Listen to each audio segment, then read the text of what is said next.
Clownfish, clownfish. Bitchcock, bitchcock.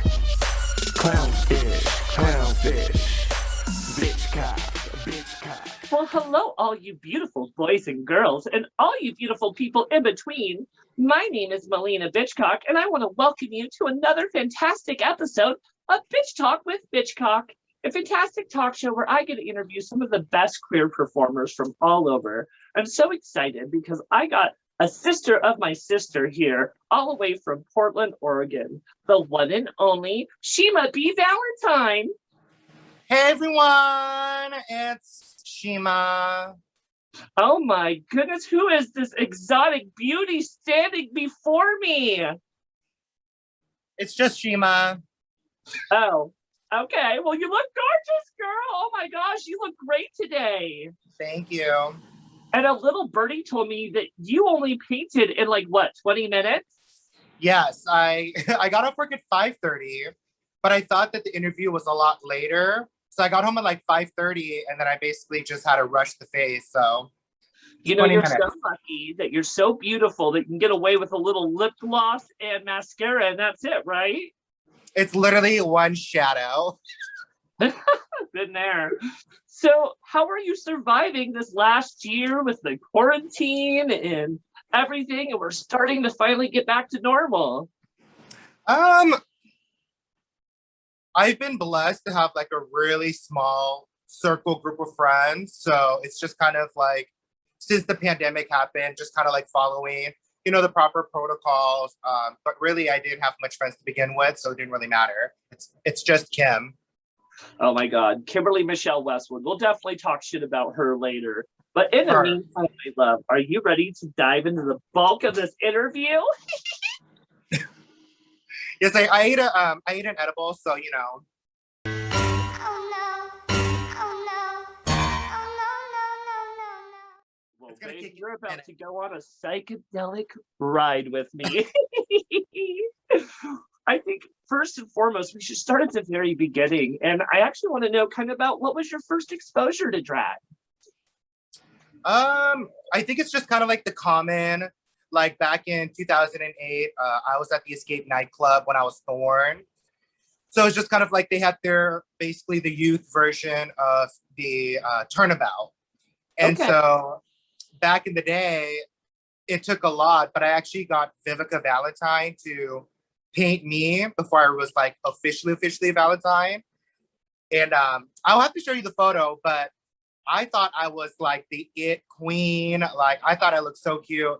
And Viv used black lip liner on me. So I'll have to show you the photo, but it's pretty atrocious. Shameless photo presented right here. Oh my goodness. Did she like do the silky neck nutmeg ganache and do like Sharpie outline on everything? I will say Viv has always been very strong in her eyebrow game, even back then. But she was, I'm trying to think how she did it back then, but I'm pretty sure like how, you do your like liquid liner. I'm pretty sure back then that's what she used was like a liner, like a liquid liner and drew it on. Oh, I have no idea. I never wear makeup. Of course, you're all natural, of I'm course. all natural. I woke up like this. I I'm could in my tell. I'm in my little I Heart Daddy little onesie. I just got out of bed with my teddy bear and I'm like, hey. With your hair looking all cute. I see you. Yes. So when did Shima get born? So when I did Turnabout, Vivek had given me the name Hiroshima. So I really liked the name Hiroshima. It was just kind of like when Shima was kind of born. So like every now and then I would do the drag and I went by Hiroshima. And then later on I dropped the hero because anytime I went to like any court event, it was always, they would always announce me as Hiroshima. So then I just dropped the Haro and then just kept the Shima. I'm sorry, that's like the most awful way to like pronounce. What? Say it again. Hiroshima. That's like so awful sounding too. I'm gonna drop that too. Yeah, so I eventually was just like, I'm just gonna go by Shima. But the first couple of times when I went by Shima, they were starting to pronounce it Shima. So Shimmer. it never ends. So what was it about drag that actually attracted you to it? I mean, I'd be lying if I didn't say it was the attention. You know, like when I first did drag, it was very nice to do drag under my terms. And I don't know, in a way to me it feels like a mask too. So like I know like McCarthy's very outgoing, but like Shima's just very like out there. So it's two different people. So like I love drag in the aspect of like what it's brought for me, which is like a lot of joy. And it's just fun to like get ready with all your homegirls and then just go out. So Oh my gosh, that's probably one of my favorite parts is when you get a gaggle of all of us in like one room as we're starting to get ready, because we all know for any drag queen, drag performer, drag king who's in a back room, backstage while we're all getting ready, oh my god, the shit that we talk about, the tea we spill. Oh my gosh, I love it. It's probably one of my favorite parts, especially when you're with Kimberly and she's like spilling tea about everyone. well, the worst about Kimberly Michelle Westwood is when someone Oh, says, tell me. "Hey, did you hear?" And then Kimberly Michelle Westwood has to act and be like, oh, "I had no clue," even though she heard about like it like maybe 2 months ago. Even though she was the one that told you. A good 99.9% of the time, yes. Fabulous. So you mentioned to me that sometimes you feel like Shima's her own person. Tell me a little more about that. You know, like I said, I keep my circle very, very short. Um, but I think from the beginning, like I've always kind of in a way identified as like bi gender. So, you know, sometimes I enjoy being Shima, and then sometimes I enjoy being MacArthur. So it's just kind of like I'm happy that we're in a day and age now where we have different, you know, identifying factors of who you are as a person. And like mine is just constantly always changing. But you know what I mean? Like, but for right now, it's just like I feel, you know, like I don't necessarily identify as non-binary, but I do identify as like bi-gender. I love that. And I definitely in a day and age where you can be a little more like, okay, well, I don't necessarily feel like I fit in the female box or the male box. And it's nice to have that kind of in between, especially for people who feel like both. I feel like non-binary, bi-gender because I've always felt like both genders in my brain. And it's just I never really wanted to settle at one. It's just kind of easier to settle with the one with the penis because I'm kind of attached to it. Yeah. I love that. Thank you for sharing that. I'm telling you, girl, like I just feel like before, back in the old school days, you know, terms were just very shrunken. So you remember like back in the day, like it's kind of like weird to say it, but like back in the day, it was either androgynous or a gender fuck. And that's how you kind of knew they were a little bit more on the non-binary side. But now it's a little bit more about education and truly understanding on what they identify as. So I like it. It's getting there. Back when I was growing up, it was about we had the term genderqueer. It was like the closest we had for non-binary, and it was okay to identify as genderqueer, but not at the level where we are today, where you can literally it's on a male, female, non-binary. It's an option for you now, but back in the day, it was just something you didn't talk about. It was okay to identify, but it wasn't necessarily something that you told people. It was something you knew for yourself. And I'm happy that we're in a day and age where we can finally talk about it, be proud of it, because I think more and more people are identifying as not male or female. They're kind of identifying as their own gender. I love that. And like it's, like I don't know if you know, but like I come from like a corporate banking background. Oh, wow. So it's like, it's not that exciting, I promise. But, like it's weird because like engraved into me was very just like, like when a guy shows up to work, if he dresses a suit, why would a guy get his nails done? But if a girl comes in, she's wearing a business suit, she's seen as like dominant and tough. So I'm happy that workplaces are truly acknowledging just non-conforming kind of like ideals. Like you shouldn't look at someone who has their nails done and just automatically assume like they're probably not going to get the job done that I need done when it's like anybody can help you with it. You know what I mean? Absolutely. Look at your professional mama rocking her muumuus every single day. And I'll tell you this, like Jess was one of the pioneers for the organization or the company I work for. And it's like, it's a tough journey because a lot of the times when people see Vivica, they're like, oh, of course, Vivica dresses very vibrant. But, people don't know the struggles and kind of in a way, getting made fun of because people were not used to someone who was non-binary dressing that way to work. And I think the problem that the companies had were, well, we don't want people to feel uncomfortable. Well, why do they feel uncomfortable? It's gone to a point now where Vivica's clientele love the way she dressed. They expect, like Viv to be very fluid and wearing gaudy jewelry. And it's like, I'm happy that, companies are starting to acknowledge that a lot of this is just simple. It doesn't have to be complicated when they're making it more complicated, Yeah, a lot of those judgments come from those people. A lot of us are comfortable who we are, and we're very comfortable presenting as how we feel, comfortable presenting.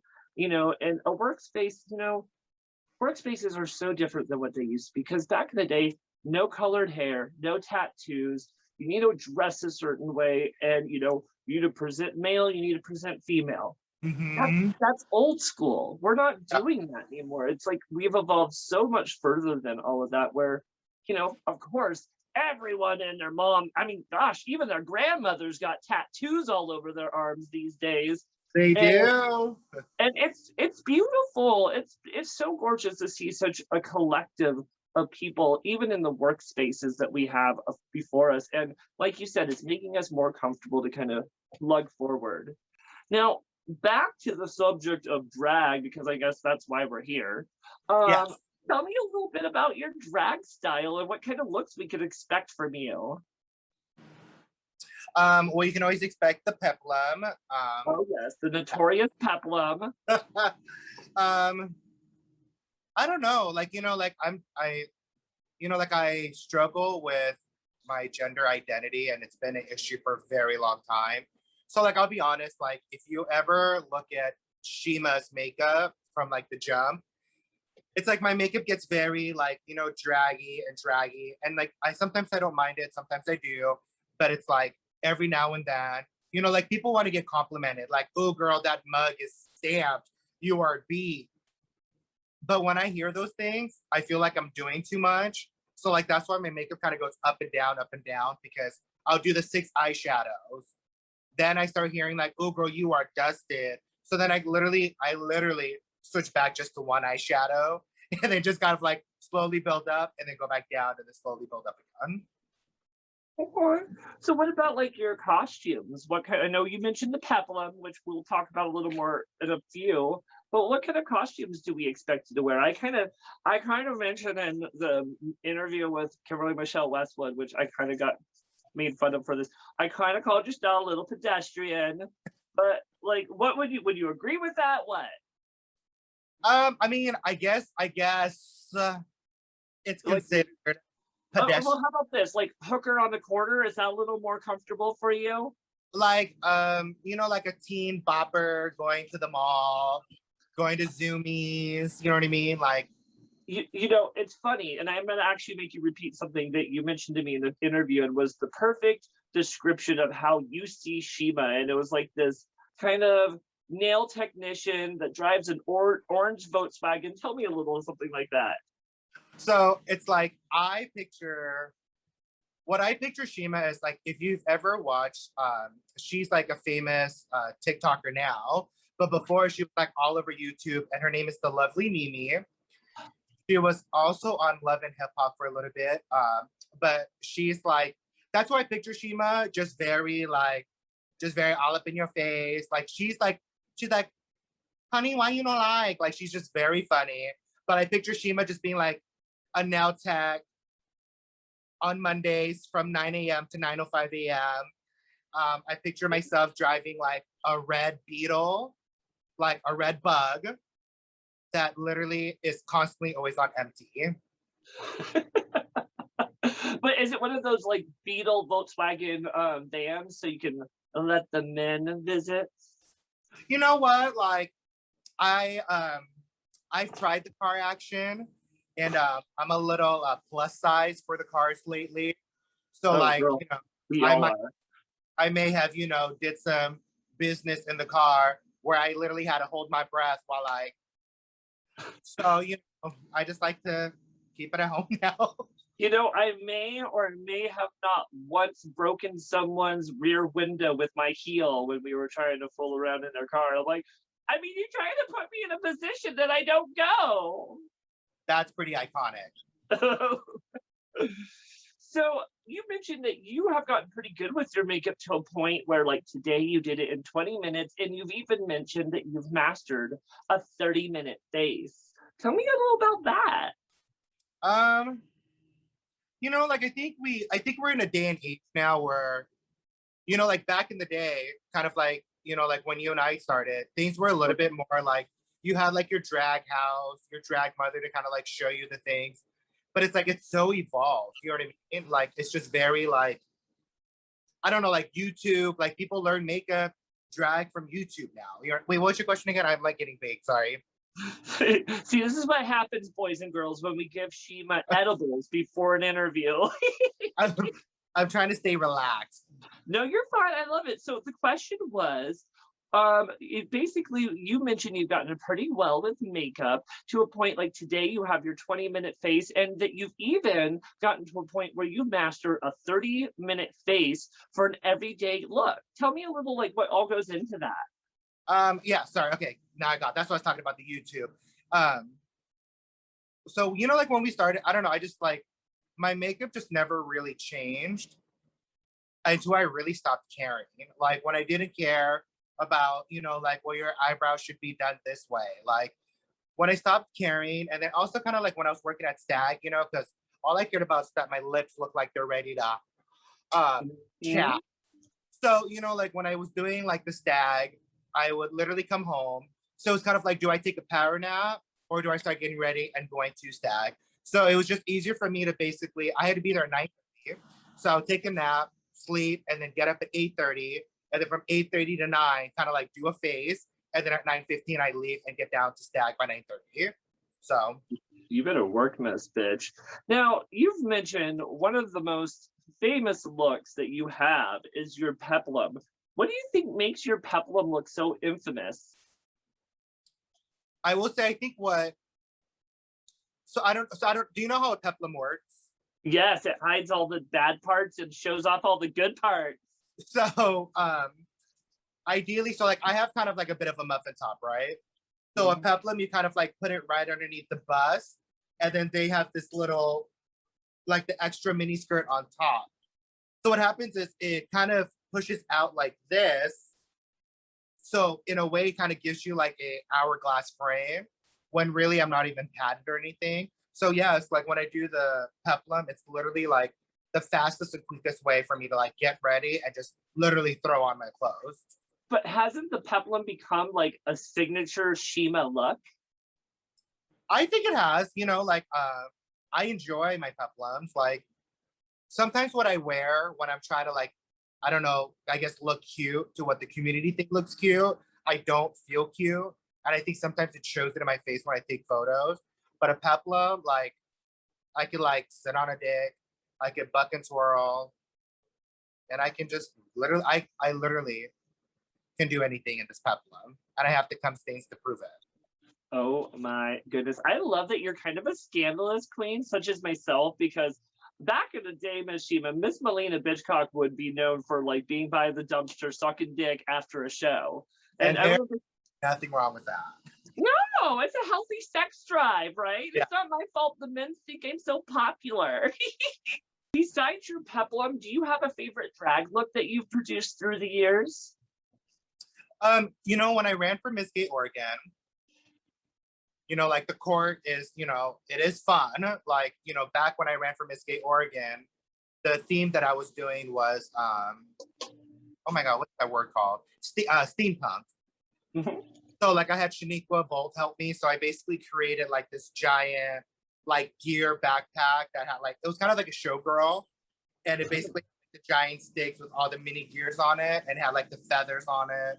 So I think that was probably like the funnest look that I ever produced, but it was fun because I really had like Malibu and Kimberly and like Shaniqua. It was just honestly like we got like a whole bunch of like food and we literally just sat in Shaniqua's house and just constructed the whole entire show, girl. So to me, that was really, really fun. Now, how would you describe Shima in only 3 words? Slutty, fun, and intelligent. Intelligent. So you take me as one of those girls that plays the smart dumb girl, kind of like Karen from Mean Girls. You think she's dumb, but she's actually kind of smart. Just a little. Yeah. So tell me a little bit more about your character. What's she like interacting with her at shows? You know, here's the weird part, right?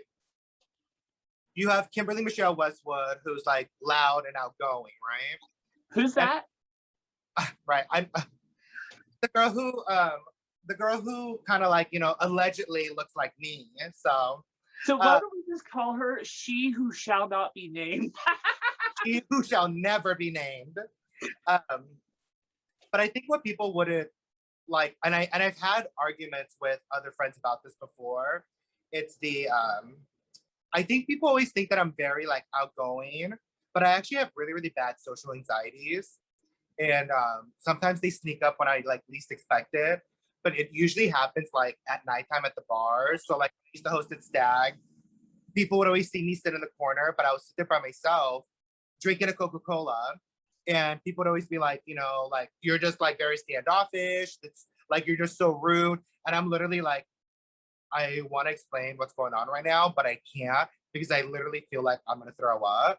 So like if anyone ever sees me and they see me sitting by myself, ideally Kim would usually sit on my left side and Kim would usually like leave this much room so our purses would be between us. So that's the beauty of having friends who know you have like social anxieties.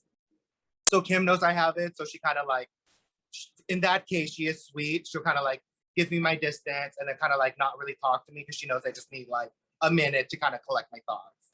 So You know, you're not alone, Shima. There's a lot of us out there that, you know, are, even though we're these big old attention seeking entertainers, that we have social anxieties, and a lot of us are uncomfortable in big, large, crowded areas. Me, myself, I have suffered from agoraphobia for years, and that's like the fear of leaving my house.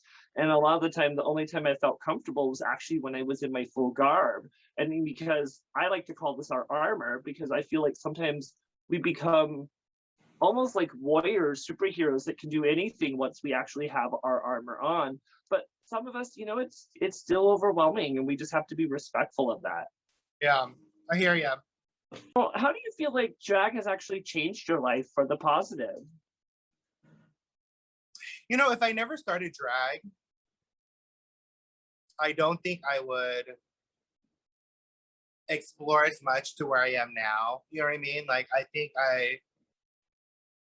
I would have just stayed in my gay bubble and not really break out.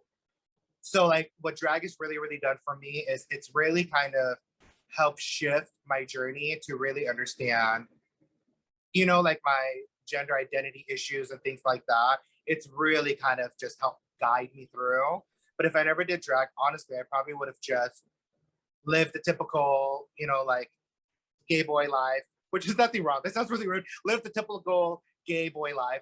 No, I mean, just kind of like, you know, just be a gay man and just, you know, like always have that thought process of something's different, but what is it? So Yeah, I get that. So, Miss Shima, what can we expect from one of your performances? you used to be able to expect a split, but not so much anymore. Kim calls it a jazz split. Oh, Uh, whoa, goodness, the girl's full of tricks. Who knew? but I will say, you know, like maybe some Ava Max. So I used to never really care for Ava Max. I did, but like some of her songs. And then I was telling Kim the songs I listened to at the gym. And she was just kind of like, oh, you know, when I get ready, I love listening to Ava Max.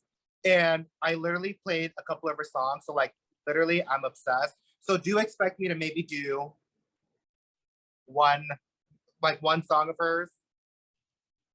Because you know I never learn new words for new songs. So Yeah. What kind of music do you tend to be attracted to besides Ava Max? I love Trina. I love Little Kim. I've been really, really liking a lot of Rihanna lately. And those are kind of like the ones. Oh, I like Fergie, but those are Yeah. I've been staying with. Do you ever do any mixes? I have stolen a couple of Kim's mixes, yes. So like, like when we do a show together and she'll email our songs and she'll CC us in the email. So like I have stolen a song that way.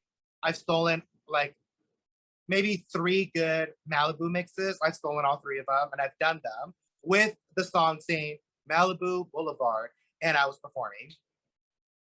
Oh my gosh, that is hilarious. You're doing someone else's literal like custom mix. I think that's hilarious. But the funny thing, like between you and Kim, is like I swear I see you stealing half her shit all the time. I mean, that has to be a plus side of being a sister to she who shall not be named, the one who lives on the dark side of the drag world, because she has everything and anything you could ever want in her drag closet, right? Yeah, no, she does. So I bet you must have the best time when you go over to visit and you see that she has a new outfit, oh, a new wig. Oh, do you ever just like go and start trying stuff on? I will say I feel like people think Kim has a lot of stuff, but that's kind of like putting it. She's a hoarder. And every time I go to her place, like so Kim's house, she has like a giant box that she puts her Amazon packages in. And there's always stuff in there and there's still deliveries coming after.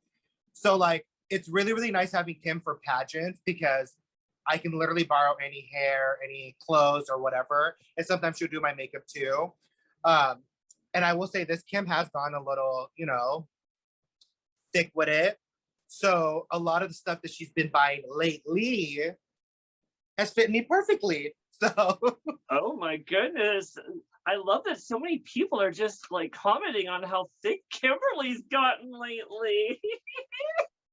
she's gotten thick in a good way. She's always been very skinny her whole life. So she can afford to gain a couple of pounds. That bitch eats a donut and it just goes straight to her ass because that's the only thick part about that beautiful skinny bitch. So do you ever host shows at Oshima?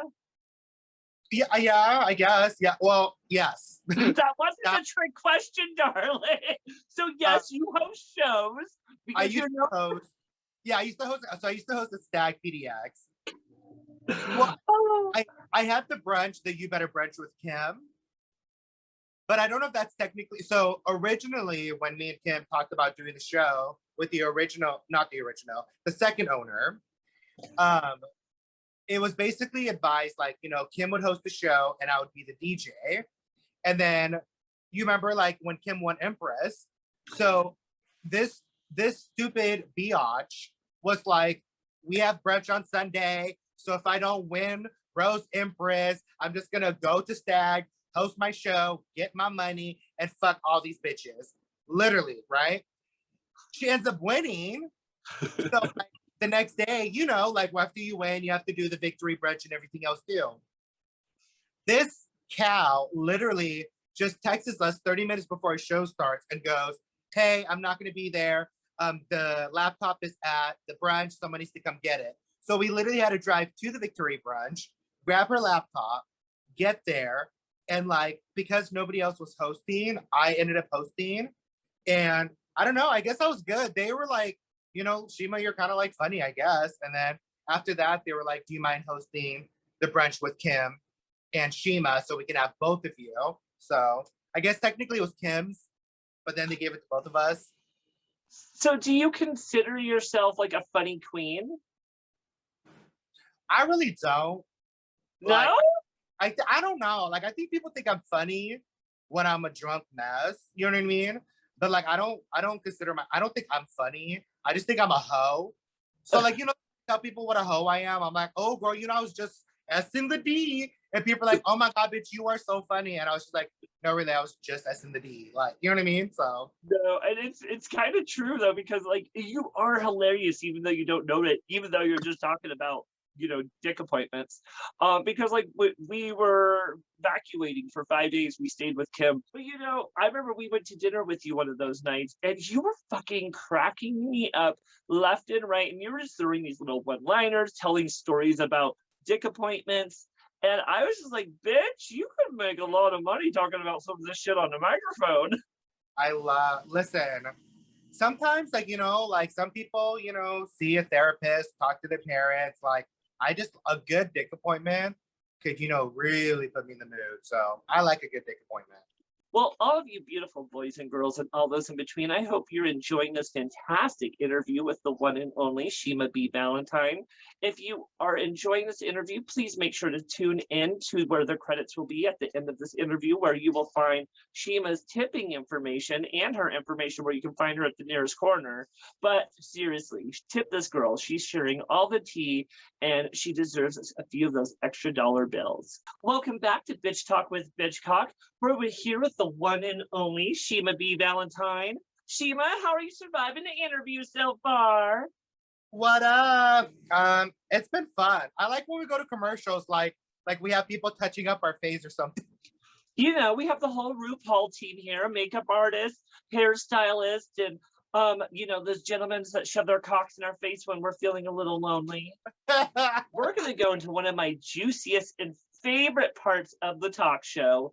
And this is where we're going to play a little game. And we're going to play a Bitch Talk with Bitchcock favorite, Truth or Drink.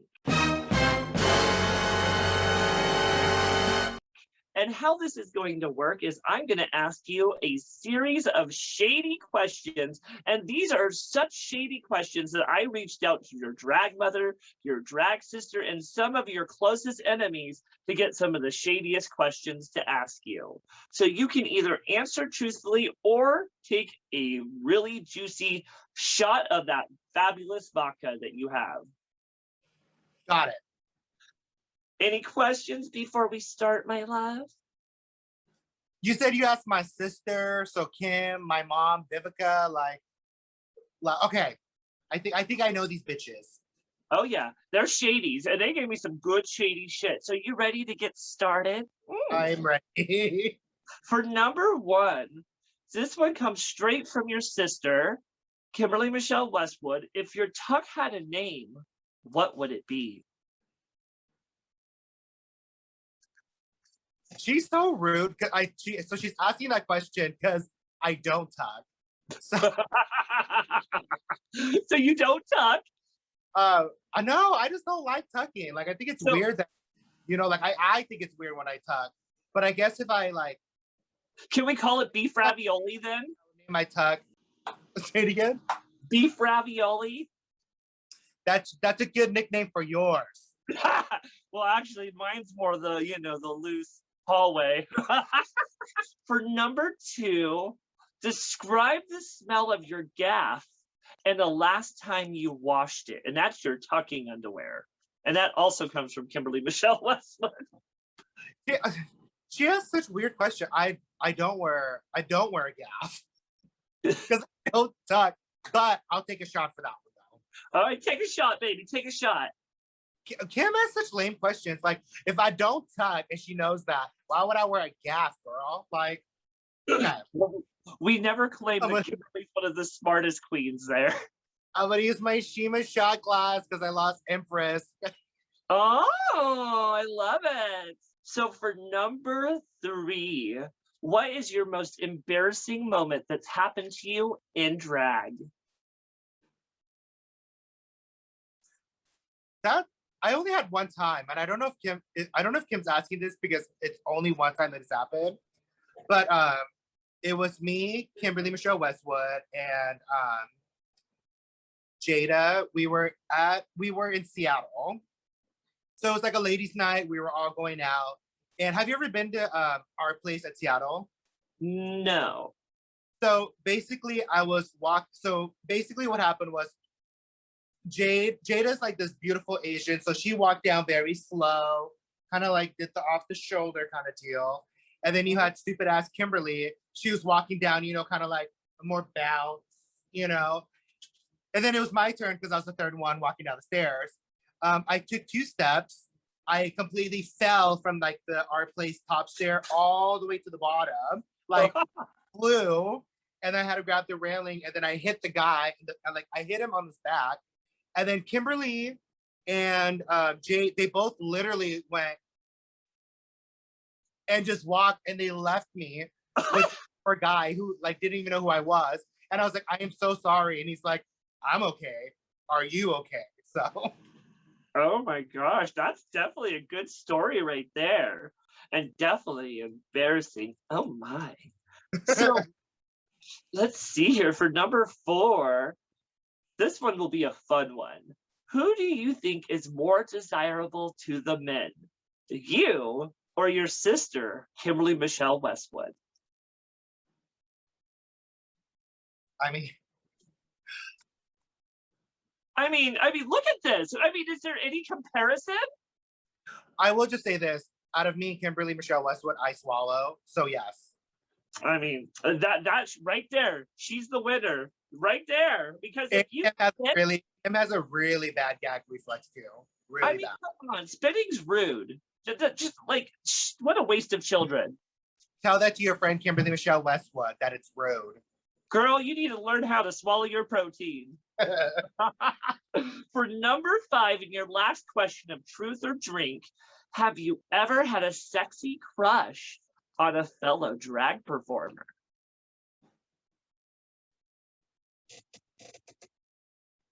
Oh, I want to answer. I want to take a shot because I don't want to say it because I'm like, like, oh my God, but.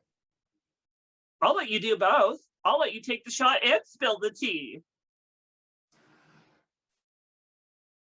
I mean, this was recent. Like, I usually never found like a drag queen like attractive because I'm always like, hey sister, but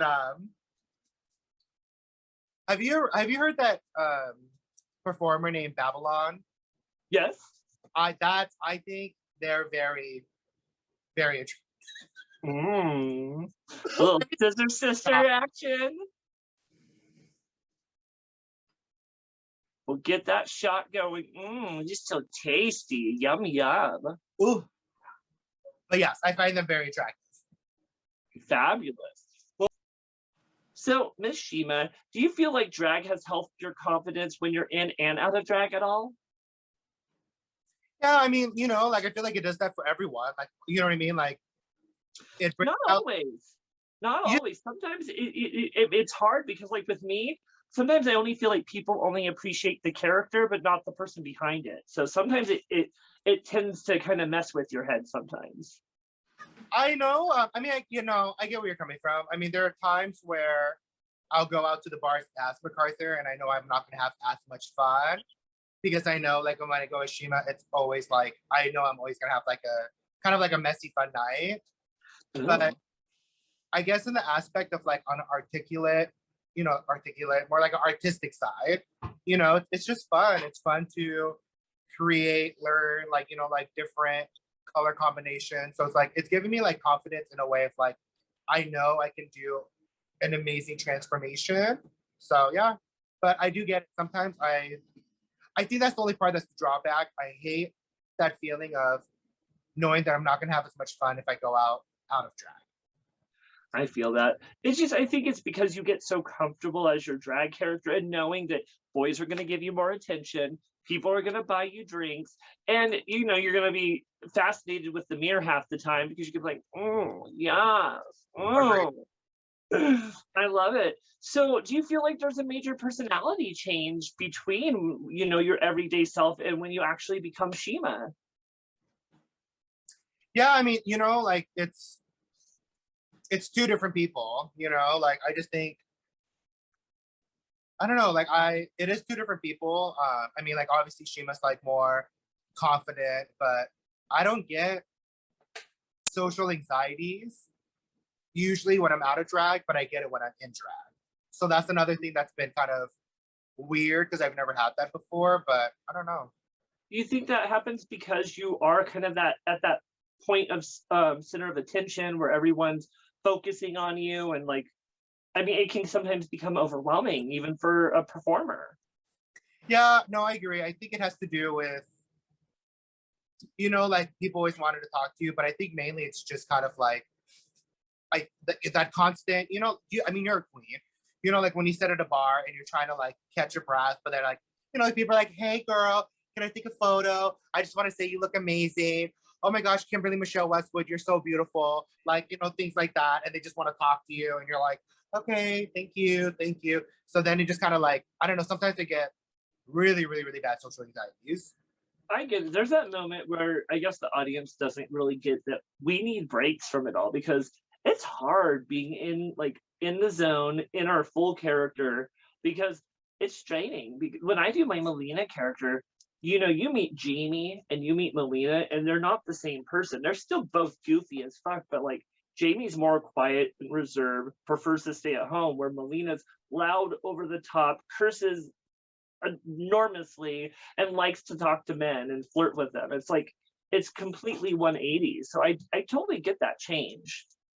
Now, you mentioned several times that you feel like Shima is her own person, and you mentioned that that's due to feeling as a bi-gendered person. Can you tell me a little bit more what bi-gender is?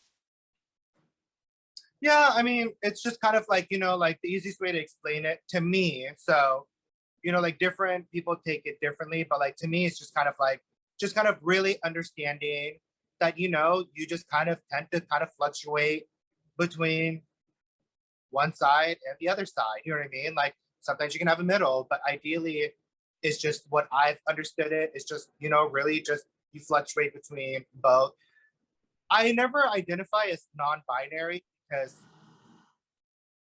I don't want to say like it calls to me, but it's just like when I've heard other non-binary people explain how they don't want, to be conforming to what society says, this is what girls should wear, this is what men should wear. You know what I mean? So like I've always identified as like for my own self, it's just the dysmorphia and sometimes like the constant back and forth, back and forth. I can't say right now that that may change in the future, but right now I am happy with both. Both are keeping me balanced. I love that. I get it. I recently came out as non-binary, or I identify as both genders, and I think it's very important for more and more of us people in the community to come out if we are non-binary, because especially as like non-binary or bi-gender people, I feel like I don't know, sometimes maybe we're not taken as seriously because we're not going through any major transitions. So a lot of people don't take our journeys as seriously as they would others. Agreed. I think it's like I mean, it's obvious it's a hard conversation to talk about. It's not Yeah. something, 4 or 5 years ago, if you were explaining any type of, not 4 or 5 years ago, let's say 7, 8 years ago, 7, 8 years ago, if you're explaining that you were struggling with your identity and, things, like I feel, like a woman sometimes, back 7, 8 years ago, it was shut down. And, like I'm very proud of a lot of the, like trans people who stuck to, like their truth in their journey. But, like a lot of that back then, the 7, 8 years ago, it was just very, very unnecessary. Had I had more support, how I do now, and more people are educated 7, 8 years ago, my journey could be different now, because I really truly believe that I probably would have came out, in a way as bigender a lot earlier than really just kind of hearing stories and like, researching and kind of like getting a better understanding. And then that's where I'm at now. You know what I mean? Absolutely. Do you feel like doing drag and finding your drag character has helped you along your gender identity journey also? Yeah, it's because, like sometimes I can, do certain things that when I'm feeling kind of like on one side, I can in a way just kind of push that feeling that it's Shima who does that. You know what I mean? And it's weird because it's such a weird conversation to talk about, because I feel like I have two personalities and I'm talking about two different people. You know what I mean? So it's just like, that's why I feel like we as a community have come to a point where it's kind of like, it's a little like hard to understand. So I'm just gonna try to stick to little by little. But I don't know. It's just like, it's a weird topic for me. It's something that I keep very private. So this is really kind of the first time I've been open about it. Because And I usually I feel just kind of keep that with my close friends. I do appreciate you being so open about it because, like you said, it's more and more important these day and age because we are moving into a new world where it is accepted to, for everyone just to be themselves. I mean, it's been a little bit of a struggle this last year, maybe last couple of years, I would say, but it is getting better. And the reason that's happening is because more people are having these conversations. More people are saying, no, I'm not male. No, I'm not female. I'm not binary. I'm trans. They are finding their own journeys and staying true to who they are. And I think it is important for, especially for non-binary people to have these conversations because I think a lot of people don't really understand what non-binary, bi-gender, or any of those genderqueer kind of gender identities are. A lot of people are very uneducated. So especially for people like us in our community who are kind of cheerleaders of our community, it is important for us to have these conversations. No, it does. And like, I'm very happy that we did this interview process. I hope it kind of gives other youth or people on different paths of their journey to understand, it feels good. I felt really, really, my person that really, really helped me identify where I fell on the spectrum was, do you know Courtney Capri Dove? I know their name. I don't know if I've ever met them. She had basically done an interview where she basically explained her journey on the live video, and that's kind of like where I heard like some of the terms that like hearing her explain it made me understand like that's why it's important to have these conversations. It's okay to be uneducated if you're willing to get educated on it. You know what I mean? Well, thank you again for kind of diving into that world. It is important to have these conversations, and I appreciate that, Ms. Shima. So, Thanks. speaking of community, talk to me a little bit about like doing community work. I know you've held quite a few titles within your drag career. What does it mean to you to do community work as a drag queen? I think it's like the term now, charity work, like has evolved, but I like to think of my like charity work as like the old school where it was very like, like to me, charity work is not necessarily just about the ending money that you've raised, but by the impact of all the people who took the time out of their day to come join your show, right? So like I've always respected the charity work from where we first start, who are we going to pick to make the money, like raise the money for? How are we going to get there? Where are the places? And then the overall ending outcome, and just kind of like, like the little auction prizes, raffles, who to host the show, what entertainers are going to be there. So I love the charity work for the standpoint of all the behind the scenes. It makes sense what I mean? Uh-huh. So like to me, it's like not a charity girl who raises money, but like a charity girl who, can hear other people's thoughts and ideas and beautifully execute their vision and just raise a lot of money because one, the person who had that vision is going to be a lot more outgoing and more fun because this is exactly what they wanted. And it gives the community members a chance to see whoever's putting on the show, just a little piece of them that you probably wouldn't know if you were just to talk to them at the bar. Absolutely. I'll tell you this, I want people to know, like, I feel like we've hit this, like, kind of like a day and age where, like, if someone doesn't win something, they're kind of like, whatever, on to, like, bigger and better things. Like, when I lost Empress, I was devastated. It wasn't like, oh, I knew I had it in the bag. It was, I really, really wanted it. Things were just changing so much with the court. I really, really, really wanted to win that year. But I got something out of it that I didn't get before. So before, I've never lost a title. And it's not like because I slay. It's just I just happened to never have lost one before. And there's times where I ran unopposed. But like losing the Empress title made me realize like there's just a little bit more that I myself need to do within the community. If I'm gonna do Empress and win and represent a community and organization, I want to make sure that I did this time, which is meet those other organizations that I want to raise money for instead of just saying that I'm going to raise money for them. You know what I mean? Just kind of like, I guess, really just kind of networking and just taking my time to really get to know people. That's the smart way to do it, you know? Okay, so let's see what titles I've held. Yes. I was back in 2008. I was Mr. Junior Gay Pride #3. And then in 2020, I was Thorn 34. And then in 2014, I was Miss Gay Portland 43. And then in 2015, I was Miss Gay Oregon 44. And then after Miss Gay Oregon, let's see, this would have been 2 years ago. So 2018, I was the first Asian sweetheart, and I was sweetheart triple X. And I also was the only sweetheart so far that's reigned by herself. Like everyone's always had a counterpart.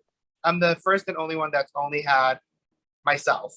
Do you feel like it was more of a challenge to have to do that as a solo title holder?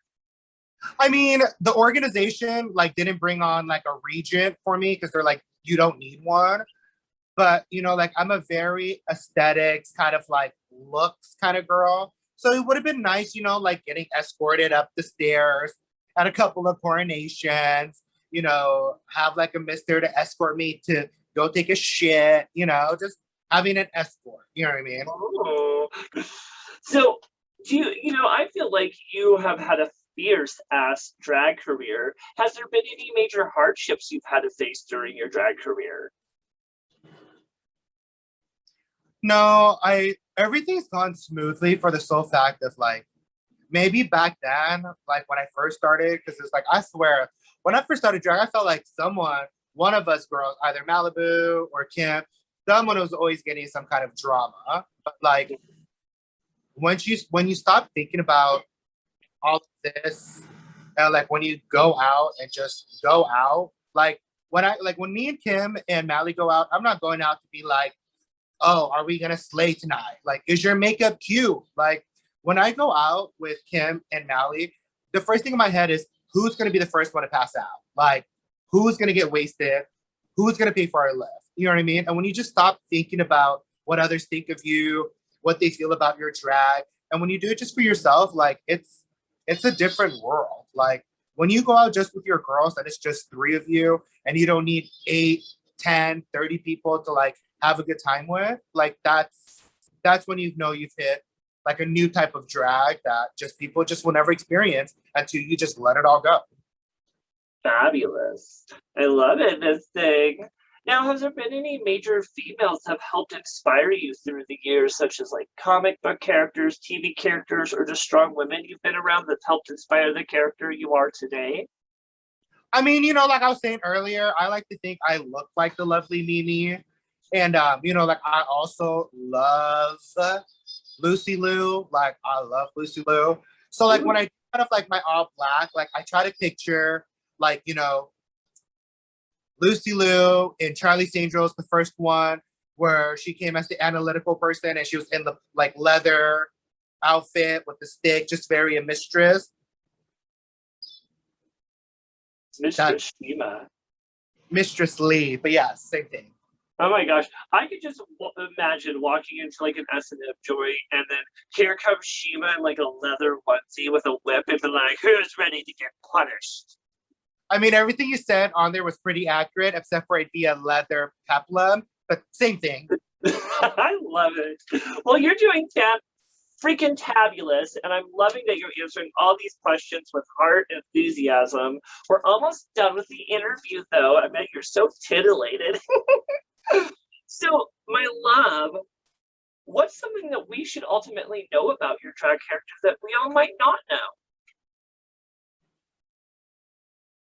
I mean, we talked about it earlier, just like the social anxieties, but I don't know. Like, I think like when people, I wish, you know, like a lot of the people everyone has some type of social anxiety sometimes. You know what I mean? Absolutely. I wish people would just kind of like, you know, like, I don't know. Like, I wish people would just kind of like take the time to like, hey, I feel like it's weird. We come to a point where like in drag, it's okay to just be like, hey, bitch, what's up? Like, you know what I mean? And it's like, I just kind of like sometimes, I guess I sometimes miss just when people didn't know who you were, you know, like this one time I was crying because like, I don't know if you know the stripper Miami. No. He's really yummy. If you look at my Twitter account, there's like a video of him like slapping it. You know, you can Oh my find God, I'm all suddenly craving a footlong from Subway.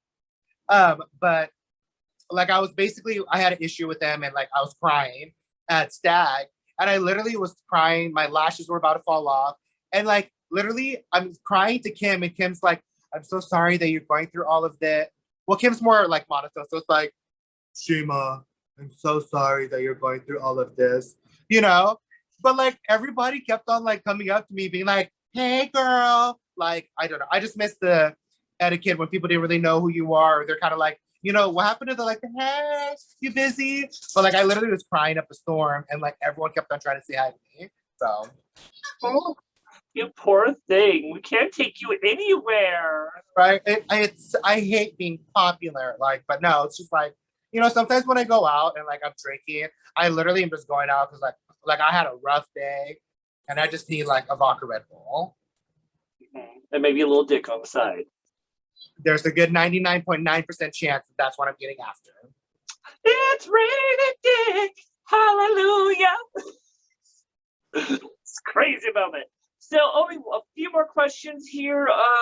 What can we expect next from Miss Shima V. Valentine now that we're starting to go back into normal and shows are starting back up? You know, I was thinking about this, like, I have like future endeavors that I want to do. So I would probably say like, you know, like with my drag specifically, like I want like I'm starting to pad. I'm starting to work Leos. So I'm starting to pad wear Leos, and then now I know like I'm not getting my clothes from Amazon. Like I'm actually getting designers to make me stuff, like paint to make me stuff. So like I think like that's probably one of the biggest shock. And I think like I have been doing it. So people have been like, are you borrowing Kim's clothes? Like, but they're really mine. Like I paid for these. Like I don't know. You did post a picture the other day where you're in this like gorgeous neon like dance suit, and I'm like, bitch, that's cute. yeah, that one was like a piece by Deja Sky. She's super sweet and super easy to work with. But like even when I was wearing that, people are like, even like, you know, Jacob, Malibu, sorry, and Kimberly, who've been my friends for a very long time. But like when I came out in it, they're like, that outfit is fire. So expect me to like wear more pads. You know, I've been wearing bigger hair. So like I kind of want to show people that, you know, like they I feel like a queen is considered like the big hair, the blinged out rhinestones, the costumes, the tearaways. And I'll give it to you if that's what you want. But like I want people to know like you can still be that girl who doesn't do any of that, but every now and then put on the pads, put on the Leo, put on the big hair, go out. People are like, oh my God, you look so beautiful. But then you're kind of like, now, next weekend, I'm going to go back to my peplum. But every now and then you got to let them know, like this padding and everything else too, like you can do it too. But I just like my peplum. Hey, there's nothing wrong with that beautiful peplum, especially when you rock it so well. Yes, Miss Thing. Well, Miss Shima, you have tore this interview up. I am so thankful that you came on Bitch Talk with Bitchcock. I want to thank you again for coming on here and spilling all the tea. Thank you so much. And I just wanted to say, like, I love and I appreciate you. And I think what you're doing is absolutely amazing. And I hope, like, you know, pretty soon, I hope we get to celebrate episode 1879. Like, I wish you the best. This is I absolutely. almost had a seizure with you saying that because it's so much work. I literally did like run because. No, and I appreciate it so much. Oh, thank you, Miss Shima. Well, I definitely can't wait to come back out to Portland again and come out to Stag and look at Dick and party with you because, bitch, last time I was out there, it was on fire. It was like milking time. That night was a lot. I had so much fun. Absolutely. Well, all you beautiful boys and girls and all those in between, I hope you've enjoyed this fantastic episode with Shima B. Valentine. Please stay tuned for the credits where you'll find all of her tipping information. In the meantime, thank you for tuning in to Bitch Talk with Bitchcock. It's been an honor to put on all these fantastic interviews, and stay tuned to see who is coming up for our next episode. Well, thank you again, Miss Shima. I'll see you all next time. Bye. Mwah. Clownfish, clownfish, bitchcock, bitchcock. Clownfish, clownfish, bitchcock, bitchcock. Come and get your dish, come and get your dish, come and get your dish, come and get your dish, come and get your dish.